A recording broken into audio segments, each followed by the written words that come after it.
Hi. Hi. Good, you're all still awake. I don't know how you couldn't be.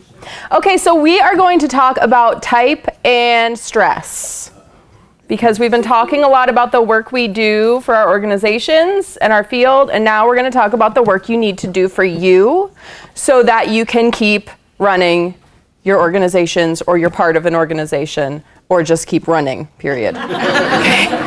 All right, so next slide. Ramona seems to think we might experience stress in this field, and so we thought that this could be a good thing for us to talk about.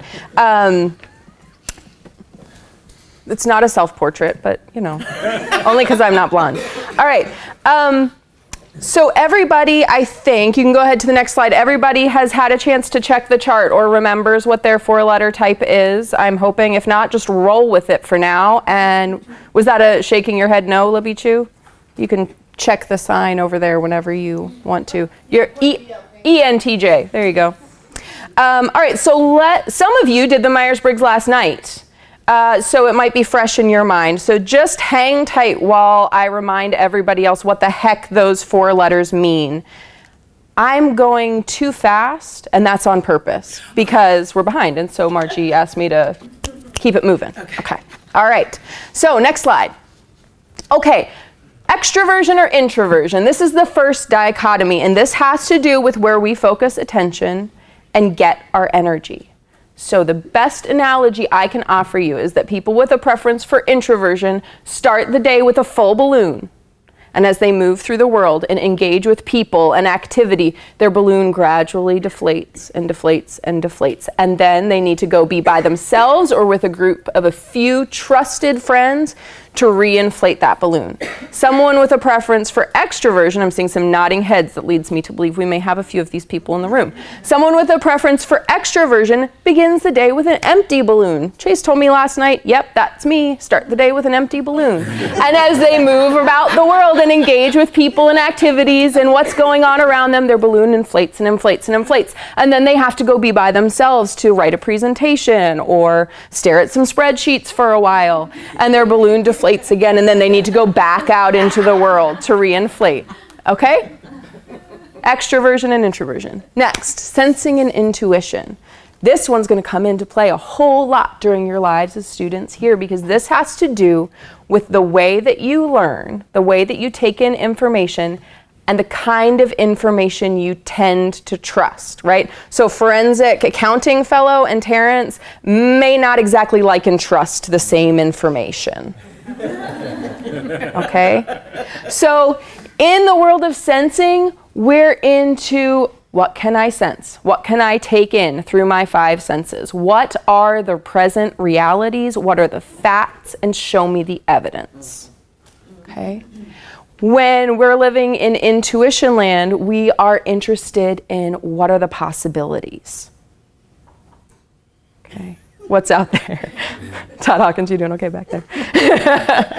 All right. The kind of information we tend to like and trust, much to the chagrin of people with a preference for sensing. People with a preference for intuition often say things like, well, I don't know how I know, I just know. And then even more annoying, they're usually right. Okay? All right. Next one. Thinking and feeling. So these middle 2 letters are called the functional pair, sensing or intuition and thinking or feeling, because this is what we do to function as people. We take in information and then we make decisions based on information. I walk into Stimson to see what's for lunch, and then I make a decision based on what the options are, right? The amount of time I spend taking in information or deciding might be different. And what I care about, does it look good? Is it on my diet, right? There are all different kinds of things that we might take into consideration. So when I have a preference for thinking, my decisions are going to be, or I am going to strive for them to be objective. I am going to remove myself from the situation and try to use a sort of cool, impartial logic. Okay? Someone with a preference for feeling, and let me emphasize, as my friends from last night heard me say, these are both rational decision-making models. Okay? This is not about emotional decisions or cold, impersonal decisions. These are both rational approaches to making a decision. Someone with a preference for feeling is not making emotional decisions. Okay? Someone with a preference for feeling is making their decisions based on personal priorities, values, and how they feel that the people involved will be affected. Okay? Following? Yeah. Clear as mud? Okay, good. Next slide.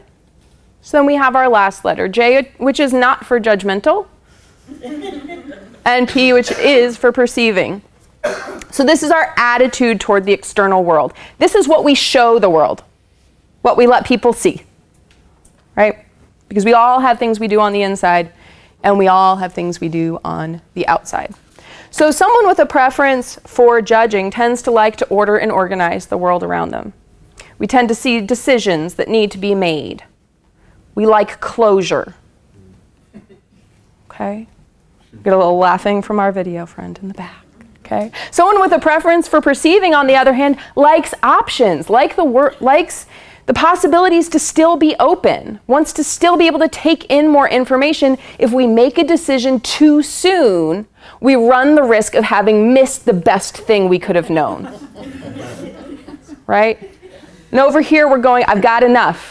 I've seen what's in the hot bar, looks good enough, I'm good to go.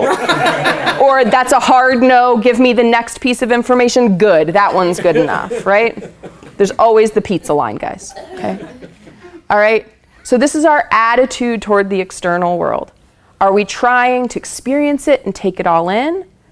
Or would we like to give it some shape and structure to make it more manageable to engage with? Okay? Okay, so if we go to the next slide, here are your choices. Forced choice, right? You don't get to just choose all the ones you want. You end up with E or I, S or N, T or F, and J or P. Remember that these are preferences, not prescriptions. Okay? This is what you tend to prefer to do. All right? So nobody's putting you in a box or telling you what you must do. If we go to the next slide, you will see all of the options. This is our 16-room house. Okay? We all have to live in every room in the house. But there's one that's your favorite, and later on you can go look at the new rooms that have been drawn for our house on the wall behind the screen. You've already seen Terrence's idea of a room. Okay? Okay. So the first thing I'm going to do is talk about what you offer. Why would I do that when we're talking about stress? Stress is supposed to be about what sucks, right? But we need to know what we do well, because type would tell us that if we can understand what our strengths are, what our home is, what our happy place is, that's something we can use as a touch point when we are under stress, right? Mm-hmm. These are things we can come back to and get re-energized and get refreshed. And if we're able to spend more of our days operating in our happy place, in our easy place, in our favorite room, we will not experience as much stress as we will when we're having to flex. You may be exceptionally good at doing a thing that is not your preference. Terrence may be damn good at reading a spreadsheet, right? But my guess is it's not your favorite way to spend the day, right? It's more tiring than it might be for somebody for whom it is in preference. It could be more stressful. So let's look at some of the ways you're awesome. Okay. ST combinations. This is where you got to know yourself because we don't have a lot of time. So pick yourself out. Laura's in the back. Okay. These are our bottom line people. They value practicality. They're going to ask us those questions of who and what and when and where and why. Give me the information. They're focused on finding out really only what they need to know. Enough information is enough information. And they'll make sure there is tangible evidence for decisions. If you say, that's me and I don't really do that thing, remember, we each express type differently, and I'm talking in broad strokes here. Okay? SFs are our customer service people. They value helping others in a practical way. We disproportionately see these people in customer service jobs, in nursing, in early childhood education, places where we are meeting the immediate needs of other people. They're also going to ask who, what, when, where, and why, but what they're going to want to know is how the action's helping. Okay, next slide. So NFs, these are our possibilities for people. Okay? They value feeling like they're making a difference. They're going to look for it and be excited by ways people can develop and grow. And they're going to be seeking fulfillment in what they do. NTs are our possibilities for systems people. So Terrence created a fantastic system for an idea of a room yesterday. They tend to value competence in themselves and others. They'll look for strategies to make systems work better. And they're going to seek changes that improve the way things are done. I should probably have the word done up there, but I don't. Okay. All right, next slide. So here's another way to look at it. Now I'm going to look at your outside letters. So if you have an I and a J, we talk about you having decisive introversion. So if you're working on, a group project, co-authoring a paper, things like that happen in real life. These are the people that are going to say, what's my part? I'm going to go away, I'm going to finish it, and it'll be on time. Okay, right? Kevin is telling me, Sarah, I'm going to go write my major paper. I'll finish it, it'll be on time. Okay, good. IP, flexible introversion. Okay, that's interesting. I'll go away, I'll decide, and if I agree, I'll finish it in my own time frame. Right? Okay, next slide, because otherwise I'll go off on a tangent. All right, so now we have flexible extroversion. This is our E and P combination. This is exciting. I will network and gather resources for the team, right? If you live in my land, decisive introversion land, thank God there are people that want to go do that, because I do not, right? Not at all. And EJ, decisive extroversion, I have a plan, it's a great plan, just follow me. I may or may not tell you what it is, but it's good, so just come on, all right? Okay, let's slice the pie one more way. Even more ways that you are awesome. Okay. So this is the ing part of the presentation. So ESTP and ESFP. There's a method to this madness, but to explain it, we'd be here for a few more hours. So just roll with me here. ESTP and ESFP, these are our experiencers. These are the people that do the experiencing. They are good at being in the moment and experiencing reality and then acting on it. And I believe we have none in the room.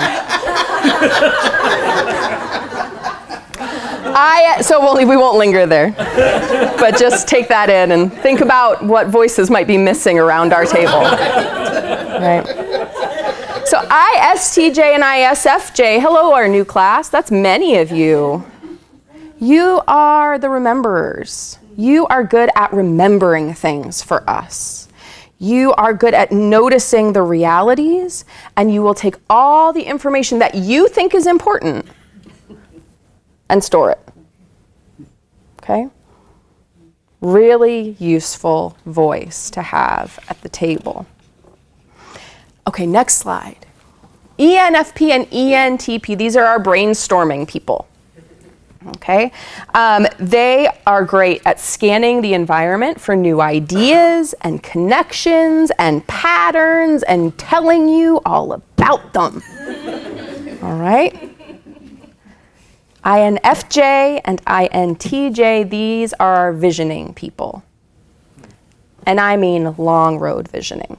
Okay, so while ENFP and ENTP are brainstorming about like near to midterm, INFJs and INTJs are like, and in 15 years, right? We're down that road. So these are people who are brainstorming with themselves, right? all the possibilities, all the ideas, and it's happening up here. They're integrating these pieces into this whole long-term picture. Okay. Next slide. ESTJ and ENTJ. These are our organizers. The people who get us organized. They are great at making decisions and plans. They're getting the environment organized so that we can achieve logical goals in an efficient way. Am I right, Yvonne? Yes. ISTP and INTP, you are the analyzers of spreadsheets, perhaps, or maybe other things. You're looking to organize information internally, right? You're doing that process in your own mind to arrive at logical analyses and conclusions. Next slide. ESFJ and ENFJ, you are our harmonizers. Okay, you are making decisions and plans rather than to make the most efficient and effective environment for work. You're trying to make the environment the best it can be to support people and make everybody happy and on the same page. And finally, ISFP and INFP, you're our valuesing people. Right, Greg? Yes. Yep. So you are focused on making decisions that are based on carefully considered and clear personal value systems. Okay? But as Ramona would tell us, there are two sides to every coin. Okay? We know this. For every up, there's a down. For every strength, there's a blind spot. Right? We need to know what those are. We need to know what those are so that we can surround ourselves with people that fill our blind spots. So that forensic accounting guy can surround himself with a Terrence, right? And vice versa. We're gonna look at skimming the surface of those blind spots, but also look at it in terms of what happens when we're under stress. Okay? So why do we talk about type and stress? Because it can help us identify our stressors so that we know what's going to make us a little crazy. Doing things that are out of type can make you a little crazy after a while. Okay? And we can learn about what form our stress tends to take. And when we're able to find those cues and clues, sometimes when we're at our best, which we never are under stress, we have a shot at realizing what we're doing before we've cognitively gotten to that point where we say, oh, you know what, I think I'm experiencing some stress here. Because we can catch our behaviors and our patterns and our tendencies and go, I must be stressed. Let me step away and figure out what I need to do to go recharge for myself. Okay, so here's what we do. Under mild to moderate stress, we go from ourselves to an exaggerated version of ourselves, okay? We dig into what is called your dominant function. Your dominant function is the driver of your car, okay? It's that place where you have the most development, usually, the most experience, the most comfort. It's signing your name with your dominant hand. It just happens. It's where you live. Okay, so let's look back at that ing list again. So we can go to the next slide. So now we're in U times 2, okay? So ESTP and ESFP, don't worry too much about this terminology right now, but your dominant function, the driver of your car, is extroverted sensing. So it's all those facts and realities and the way they're interacting in the outside world, right? So at the best, and this is a good first example because we don't have any of these people. They're in the moment. And then when you exaggerate it, that looks a lot like being very impulsive. We're so in the moment, we're not taking anything else in. Because we have an auxiliary function that balances us out, right? Under mild to moderate stress, we dig into that dominant and we lose that balance. ISTJ and ISFJ, You're doing that on the inside, right? So you're noticing reality, storing that important information. And when we take that to an extreme, we're keeping score. We're noticing every reality.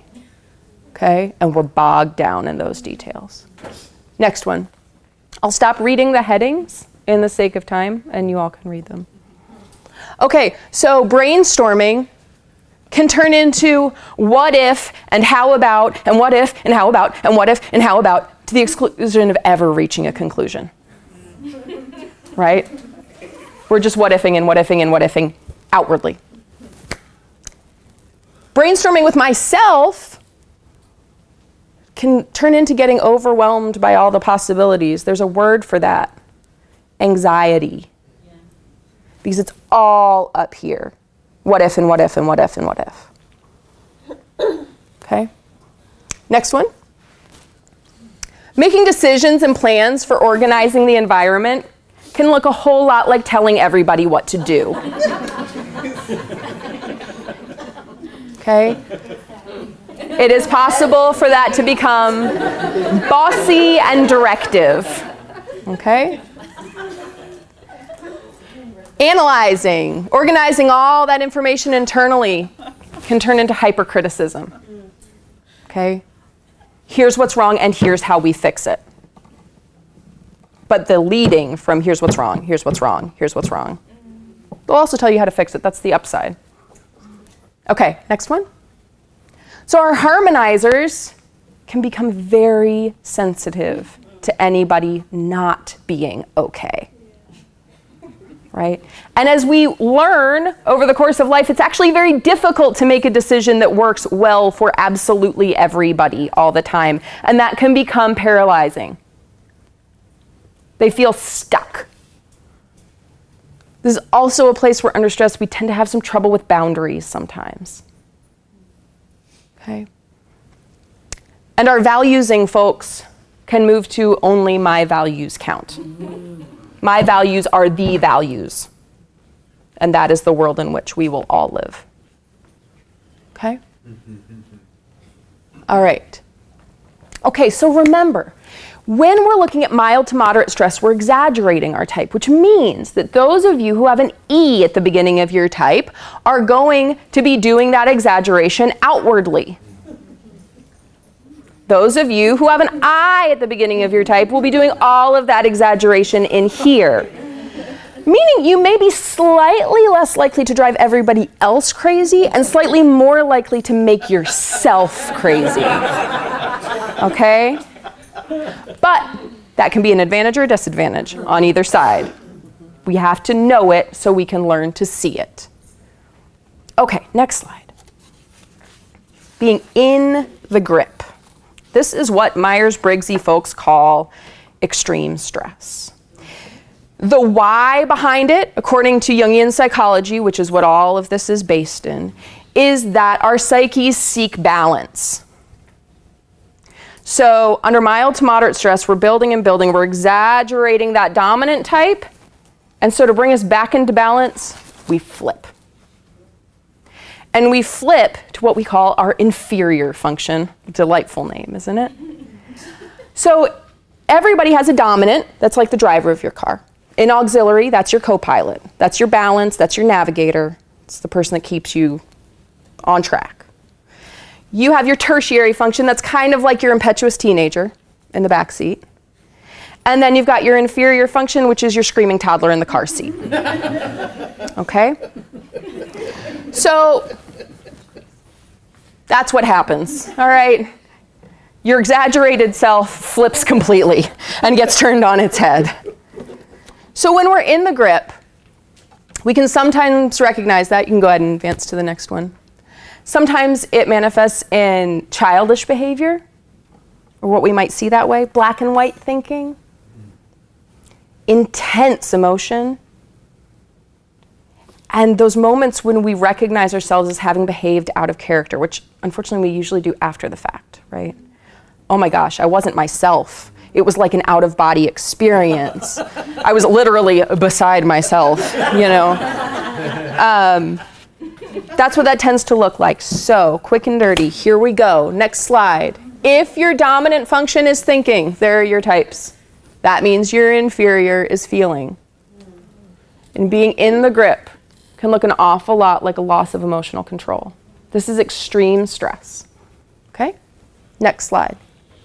If your dominant is sensing, your inferior is intuition. Remember, so suddenly, this person who does not spend a lot of time thinking about all the possibilities in the world can only think about all the possibilities in the world, but they're not necessarily, without effort and work, going to be particularly good at living in that place.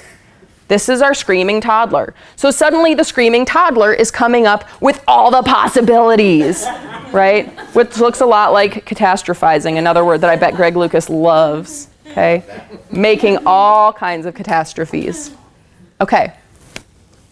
If your dominant function is intuition, your inferior is sensing. That's going to look a lot like excessive attention to detail from people who do not typically express a lot of interest in being into the details. Okay? And if your dominant is feeling, your inferior is thinking, which can look an awful lot like being overly critical and making snide comments. Right? Because we are not very practiced in that case at that sort of impersonal, cool logic decision making. And so it kicks into that bratty kid in the back who's driving us crazy. All right. So we've also flipped completely, right? So now those of you with the preference for extroversion are locked inside your heads, doing this thing that is your least practiced thing. And those of you with a preference for introversion are blurting out your least practiced thing to the world. Okay? Next slide. Okay, so what are we going to do about it? All right? Next. We're going to walk it back. All right. This is quick and dirty, and you need a handout, which I don't have. So we'll get there, but follow with me. I know you can do it. Next. Keep calm and write this down. Next slide. All right. If your preferences are ISTJ or ESTP, if you want to know why I'm saying that, ask me later, and I'll explain it to you. Your dominant is sensing. Your auxiliary is thinking. Your tertiary is feeling, and your inferior is intuition. All you need to do is write down from 1 to 4 your letters, okay, for yourself. ISFJ or ESFP, sensing, feeling, thinking, and intuition. Let's give it about 3 more seconds. No, 5 more seconds.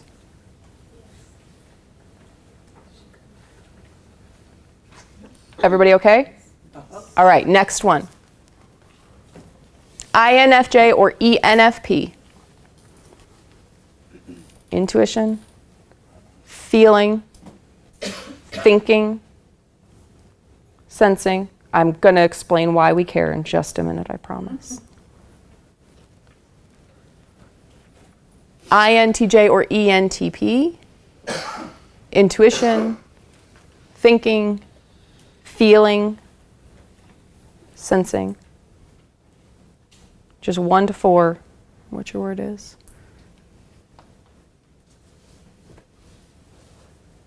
Are we good? Okay, next slide. ISTP or ESTJ. Thinking, sensing, intuition, feeling. ISFP, ESFJ. Feeling, sensing, intuition, thinking. Take a minute, write those down if those are yours. Did we do everybody's? Not yet. Okay. Are we good? Okay, next one. INFP or ENFJ, feeling, intuition, sensing, thinking. INTP or ENTJ, thinking, intuition, sensing, feeling. Okay. So here's the trick. And it's probably one of the least utilized things of type that I think is the most useful thing about it. We can walk ourselves back. So if you find yourself in a position of extreme stress or having a very hard time making a decision, if you find yourself stuck in that place where you're bogged down by the details and that's out of character for you, you're experiencing intense emotion and that's out of character for you, you start with your number 4. And then you go to your number 3, and then you go to your number 2, and then you go to your number 1. What I'm about to give you is the questions that you ask for each of those letters. Okay, we get in the system. Terrence is getting the system because he's a systems guy, right? All right, so next slide. So wherever you hit sensing, and whether it's your number 1 or your number 4, these are the questions. Feel free to take pictures with your phone. We can also make some handouts of this. Okay? So when you hit that sensing point, what are the facts? What does my experience tell me? What is practical or realistic? Okay. When you hit intuition in your list, what are the possibilities? What insights do I have about this? What can I imagine? Get those pictures done. Yeah, whichever direction, I don't know. Are you going to post it on Instagram? Okay. And next slide, which is the last one. Thinking. If I take a step back, what does this look like objectively? What are the pros and the cons? And feeling, how will people be impacted by this? How does this fit with my personal priorities and my values? You start with number 4 because when you're in extreme stress, that's where you're living. Okay? And then you go to number 3 and you ask those questions. And then you go to number 2 and you ask those questions and you're going to start to be feeling a little better. And then you're back in your home base. You're back at number 1. You're asking the questions that you would be asking at your best. Okay? So there it is, Sara Leonard's quick and dirty way to alleviate stress using type. I know that was skimming the top of the iceberg. So if you have questions about it or want to know why I came up with what combinations, I'm happy to explain that to you. Yeah, thank you. Thank you.